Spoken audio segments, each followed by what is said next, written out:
কোথা থেকে এসেছেন আপনি? পূর্ব মেদিনীপুর থেকে। কিসের জন্য এসেছেন? আমার একটা বড় ব্যাধি ছিল, তার জন্য আমি এখানে ইউটিউবে গোপালদার ভিডিও দেখে এবং ওনার নাম্বার পেয়ে আমি ওনার সাথে যোগাযোগ করে আমি এখানে এসেছি। আর এখন কেমন আছেন? এখন আমি একটু খুবই ভালো মনে করছি, আমার শরীরটা খুবই ভালো আছে। এখানে এসে কেমন লাগলো? আনন্দ খুশি কেমন লাগলো? খুবই আনন্দ পেয়েছি আমি এখানে এসে, খুবই আবার আসবেন তো? হ্যাঁ, আমি আবার আসবো। আপনি কিছু বলুন। আমিও এইটা নিয়ে খুবই দাদার অপার মানে ক্ষমতা বা অপার মানে খুবই দিলা আপনার দাদা।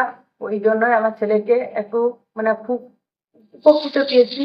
এই জন্য বলছি যে কারোর কোনো সমস্যার সমাধান কিছু থাকলে আপনারা গোপালদার সঙ্গে সরাসরি যোগাযোগ করুন, আপনারা খুবই উপকৃত পাবেন। আর গোপালদা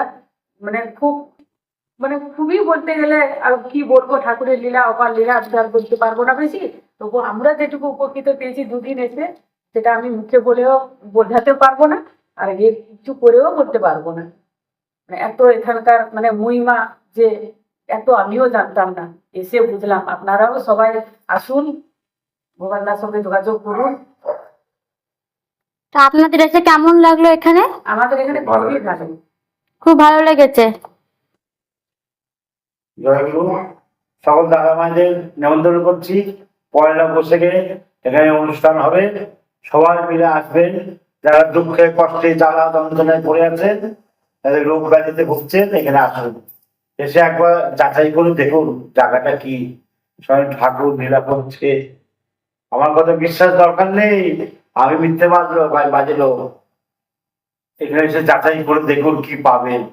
জয়গুরু। সবাই আসবেন কিন্তু, সবাইকে নিমন্ত্রণ থাকলো, সবাইকে বলা থাকলো। এখানে থাকার ব্যবস্থা, খাওয়ার ব্যবস্থা, বাকি তো সব আছে। কেমন সবাই মিলে আসবেন, কোনো অসুবিধা হবে না। জয়গুরু। রাখলাম।